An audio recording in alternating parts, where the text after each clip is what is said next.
I found a town that's not on the map, and it knows who I am.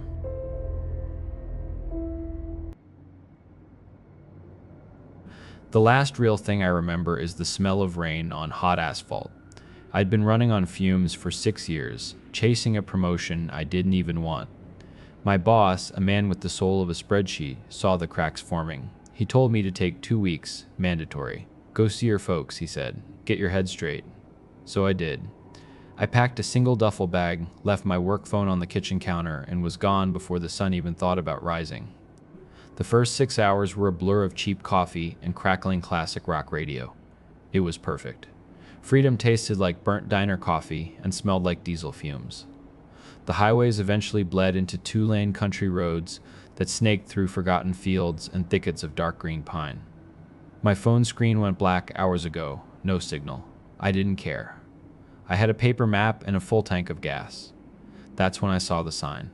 Rusted green metal, bleeding through a curtain of kudzu vine. It just said I was entering a new county, nothing special. But after I passed it, the world changed. The road plunged into a tunnel of trees so dense the afternoon sun became a strobe light, pulsing through the leaves. I rolled down my window and the air that came in was thick, warm, and dead still. It smelled like damp earth and something else, something sweet. Like flowers left to rot in a vase. Then the trees broke and I saw it. The town sat nestled in a shallow valley, looking like a half-forgotten memory. The houses were all painted a clean, stark white, with dark green shutters. Lawns manicured to an impossible perfection. A single church steeple clawed at the sky. Main Street cut straight through the middle, leading to a diner with a silver roof that gleamed like a freshly minted coin. At the edge of town, another sign. This one was new, the pine wood still fragrant. The letters were painted in a crisp, welcoming script. It didn't have a name. It didn't list a population. It just said, W. Elcom Home.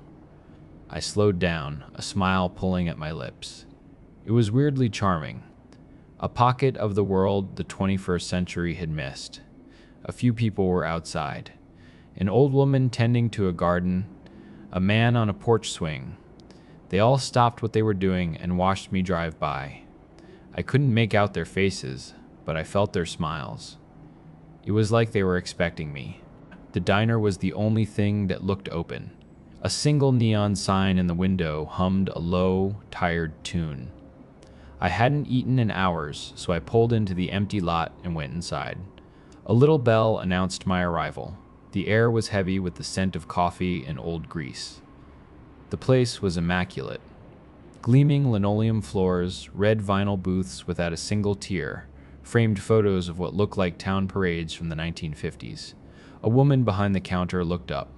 Well, hello there, Han. Pick a seat, any seat. Her name tag read Alma. She had perfectly coiffed silver hair and a painted-on smile that didn't quite reach her eyes. I ordered a burger and black coffee. She didn't write it down, just nodded, coming right up. I sat by the window watching the street. It was quiet, too quiet, too quiet, but I could feel eyes on me, flickers of movement in the windows of the houses across the way. It wasn't hostile. It was attentive. It was attentive. Alma returned with my food. You just passing through, I take it. Yeah, I said, biting into the burger. It was incredible. The kind of burger you dream about but can never find, just trying to get back to the interstate. My phone died a while back. She wiped the counter with a damp cloth, her movements slow and deliberate. That's easy enough. The road you came in on is the road that takes you out. It'll get you right where you need to be. Something about the way she said it, so certain, made the food in my stomach feel heavy. I paid, left a generous tip, and got back in my car. Alma waved from the doorway, her smile fixed in place. The sun was getting low, casting long, distorted shadows across the road. I headed out the way I came, plunging back into the tunnel of trees. I drove for a while, the woods pressing in on both sides. I even tossed my empty coffee cup out the window onto the shoulder, a small act of littering rebellion. 15, maybe 20 minutes later, the trees thinned. Relief washed over me. Then I rounded a curve and saw the sign. Welcome home. My heart hammered against my ribs. I must have taken a wrong turn, but how? There were no other turns. The road was a straight shot. There was the diner, the church, the impossibly neat houses. And sitting dead center on the hood of my car, not a scratch on it, was my empty coffee cup. I think I stopped breathing for a second. This had to be a joke. Some kind of weird local prank they pull on outsiders. I drove through town again, not stopping. I parked in front of the gas station this time. It looked like it hadn't been updated since 1970, with a single analog pump out front. A man with slicked back gray hair and skin like old leather looked up from behind the counter. His name tag said, Silas. Back so soon? He asked, his voice a low drawl. My own voice felt tight in my throat. I think I got turned around. He leaned against the counter, an easy smile on his face. Ain't nowhere to get turned around to. There's one road, goes in, goes out. The road knows where it's going, even if you don't. I bought a bottle of water I didn't need, just to have a reason to stand there. The air inside was thick and smelled of dust. When I went back outside, I noticed something else. All of the cars parked along Main Street were old. Not just old, but pristine. A 57 Chevy, a Ford Fairlane. Not a speck of dust on them. They looked like props. I got back in my car. I was going to figure this out. This time, I paid attention to everything. Every crack in the pavement, every distinct tree. I drove slower, counting the miles on my odometer. The forest seemed darker this time, quieter. I thought I saw movement in the trees, something pale flitting between the trunks, keeping pace with my car. I told myself it was a deer. 10 miles. 15. The road twisted and turned. Then the woods opened up. The diner's silver roof gleamed in the distance. The welcome home sign stood there, looking like it had a fresh coat of paint. I drove past the diner. Alma was sweeping the sidewalk. She looked up and waved, a big, familiar gesture, as if I was a neighbor she saw every day. Evening, Nia, she called out. I froze. I never told her my name. I didn't wave back. I just drove, right through the silent town and out the other side, determined to just keep going, to not stop.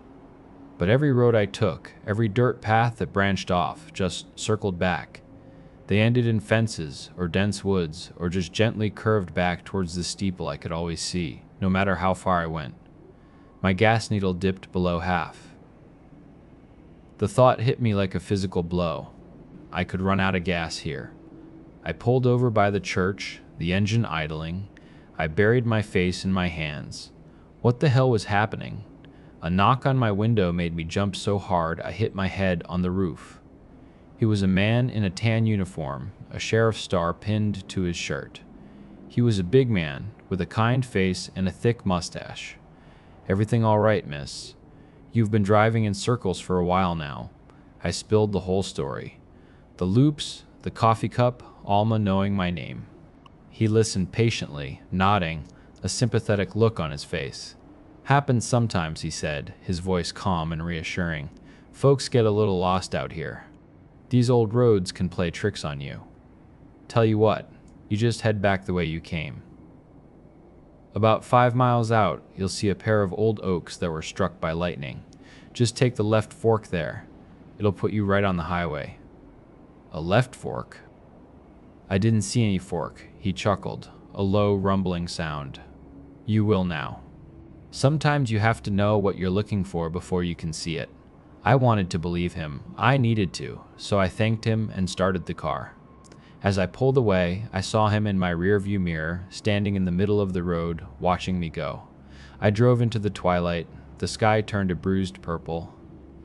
I watched the odometer. 5 miles. 6. 7. There were no twin oaks. There was no fork in the road, just the same dark woods. And then, glowing in my headlights, the sign. W. Elcom Home. I stopped the car and screamed. It was a raw, ragged sound that tore out of my throat. The sign's letters seemed to drip, the wood warped and splintered, and the church bell started to ring. Slow, heavy tolls that vibrated in my chest. I don't know why I went to the church. The doors were wide open, a pale, sickly light spilling out onto the lawn. Inside, the air was cold and smelled of old paper and melted wax. Rows of candles flickered along the walls. The pews were empty. At the front of the chapel, behind the pulpit, was a large painting. It was a crucifixion, but the figure on the cross wasn't Jesus. It was a writhing mass of faces, their mouths open in silent screams, their eyes wide with terror. And in the center of the collage of agony, where the main face should be, was just a blur. A smudge of paint that was still wet, still forming. I backed out of the church, my skin crawling. The sky wasn't dark anymore. It was a strange, flat gray, like the world had been leached of all color. The only place left was a small motel on the edge of town, a single string of rooms with peeling green doors. The man at the desk looked up as I entered, his smile thin and weary. "We've been expecting you," he said, sliding a key across the counter without even asking my name. "Room 7. Don't you worry about payment. You can settle up when you leave." The words hung in the air between us. The room was from another decade. A rotary phone on the nightstand, a faded floral bedspread. I turned on the old box television. It was all static, but under the hiss, I could hear something else. A whisper. It was faint, but it was there. It was a song my mother used to sing to me when I was a child.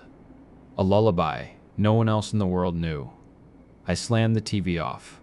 I slept in my clothes, huddled under the thin blanket. When I woke up, sunlight was streaming through the window. For one beautiful, stupid moment, I thought it was all a nightmare. Then I stepped outside. The town was still there, but it looked older, faded. The white paint on the houses was chipped. The green on the shutters was dull, like a photograph that had been left out in the sun for 50 years. More people were out today. A man pushing an old-fashioned lawnmower. 2 kids on bicycles. They all waved as I drove past. I waved back automatically. Then I saw the kids circle the block and ride past me again. One of them hit a rock and fell, scraping his knee, crying out. A few minutes later, I saw them coming again.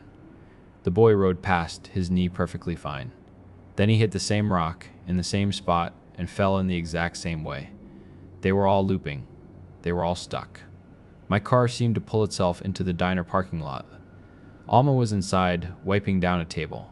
She looked up and smiled, that same empty, pleasant smile. I went in.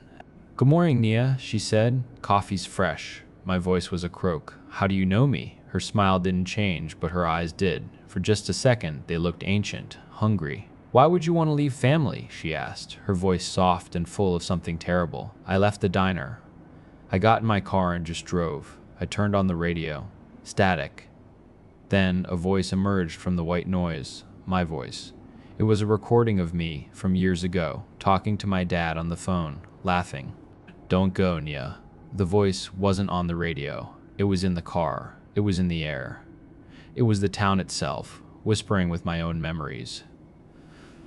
I tried one last time. That night, I floored it. I didn't care about the curves. I just flew down the dark road. Trees, a solid black wall on either side. My knuckles were white on the steering wheel. I was shaking so bad I could barely see. I broke through the trees. The welcome home sign was there. It looked brand new, and the entire town was standing in the road. Silas, Alma, Deputy Finch, the kids on their bikes, the old woman from the garden, dozens of them. A silent human wall. They just stood there watching me, their faces blank, their smiles gone. I've stopped trying to leave. I don't know how many days it's been. The sun rises and sets, but it feels fake. The people still wave when I drive past. Alma still offers me coffee. They're all just playing their part. I found one spot behind the church where if I hold my phone just right, I get a single bar of service. It comes and goes. I've been typing this out for what feels like an eternity. The town is remembering me. It's digging through my head, pulling out the pieces it wants. When I catch my reflection in a window, I see myself smiling before my own lips have moved. The rust on my car seems a little worse every morning. And the painting in the church, I don't have to look. I know. The blur in the center isn't a blur anymore. It has my eyes. If this gets out, if anyone reads this, don't look for me. Don't try to find this place. There's only one road, and it only goes in.